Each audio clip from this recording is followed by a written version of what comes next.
mga masasamang akala.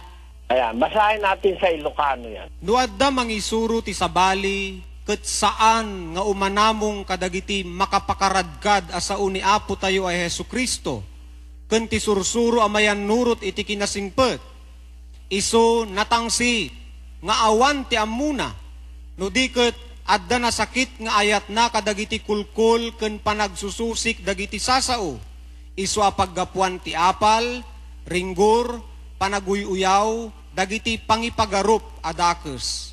Ayun. Dakis yun masama yun Pagka ikaw hindi ka susunod dun sa aral ni Kristo, sa doktrina, kaya kailangan po natatanggap yung doktrina ni Kristo. Kung ang pag-uusap yun sa Biblia, ngayon kung ang pag-uusap sa ibang iglesia, meron pong iglesia kahit hindi ka naniniwala sa doktrina nila, pag nagbigay ka ng abuloy, tatanggapin sa'yo mag-abuloy ka, tatanggapin. Mag-abigay ka, tatanggapin. Magpabinyag ka, babayaran mo, tatanggapin. Ganun may mga iglesyang ganun. Kahit hindi ka sumunod sa doktrina, wala silang pakialam. Yan, mga kababayan, hindi po pwedeng makasunod tayo kung hindi tayo mag-uumpisa sa doktrina. Kailangan ipagpapatuloy yon ang pagganap ng doktrina. Tapusin yon. Dahil kung hindi natin tatapusin, magiging walang kabuluhan. Opo. Kung ibig natin makapaglingkod, ay kinakailangan sumunod tayo sa utos ng Diyos. Hindi po pwedeng naglilingkod tayo tapos hindi tayo susunod sa doktrina o sa salita at katwiran ng Diyos. Yun nga yung binabanggit ni kapatid na Eli na nakasulat sa Biblia doon sa Mateo, sa 28 at 20. Di po ba? Sabi rito ay naituro ninyo sa kanila na kanilang ganapin ang lahat ng mga bagay na iniutos ko sa inyo. Tungkulin natin yun. Pinagaganap sa atin yun Sundin natin yung kanyang utos. Pagkatapos hindi tayo susunod sa doktrina, hindi tayo maging karapat-dapat sa harapan ng Diyos. Naanib ka man, hindi ka naman sumusunod sa doktrina, hindi ka rin karapat-dapat sa Diyos noon. Ayan, mga kababayan, dapat, halimbawa, nasundan ninyo ito, pinakikinggan.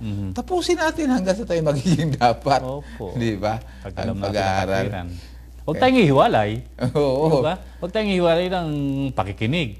Oo, ng mga salita at tapusin. katwiran ng Diyos. Ano po? Maging kaligayahan ng puso natin ito. Paano kasi kung ihiwalay tayo sa katwiran at salita ng Diyos na napakikinggan natin, mapapariwara tayo. Gaya na nakasulat sa 2 Timoteo sa 4 at 3. Ang sabi puro na ganito, sapagkat darating ang panahon na hindi nila titiisin ang magaling na aral, kundi pagkakaroon nila ng katinang tainga at magsisipagbunton sila sa kailang sarili ng mga gurong ayon sa kailang sariling mga masasamang pita. Nakikinig kayo ng salita. Sa pagkasama-samang ito, yung problema ng atiang-tainga ninyo. Mas inibig ninyo yung mga bagay na itinuturo ng iba na yung kalayawan, yung kagustuhan ng laman ninyo nasasang-ayon sa turo nila, hindi kayo pinipigilan sa masasamang mga gawa at mas gusto ninyo yun, baka mamaya mapahamak po tayo. Sabi sa Biblia, at ihihiwalay sa katotohanan ng kailang mga tainga at mga ibabaling sa katha. Masama po ang magiging resulta, kapatid na Bong. Opo. Kaya kung mayroong umpisa, dapat tapusin natin. Opo. Nag-umpisa tayo, wala na po tayong oras, kapatid na Bong. Opo, kaya paalam po tayo. Kaya po sa aming mga kababayan, nawa po magpatuloy po tayo ng pagsubaybay sa programa pong ito. At ito naman po sa pangaral ang aming mga ngaral si kapatid na Eli Soriano. Marami po tayong matututunan sa ikababanal ng ating mga paggawa. Upang sa ganon, meron po tayong giya sa mga pang-araw-araw nating mga paggawa sa buhay na ito. Upang sa ganon, pagdating ng panahon na hahatulan ng tao ayon sa kanyang mga gawa, nawa po, nandun po tayo sa isang dako na tayo magiging karapat-dapat sa harapan ng Diyos. Sige po, kapatid Jerry. Salamat po sa Diyos, kapatid na Bong. Salamat po sa inyo, mga kababayan, sa lagi niyong pagsubaybay sa palatuntunan ito. Ang amin po dalangin sa Diyos, sana gabayan po tayo sa buong maghapon ng ating mga paggawa. Salamat po, magandang umaga po sa inyong lahat. At narito na, susunod na ang programang Good Morning, Kuya!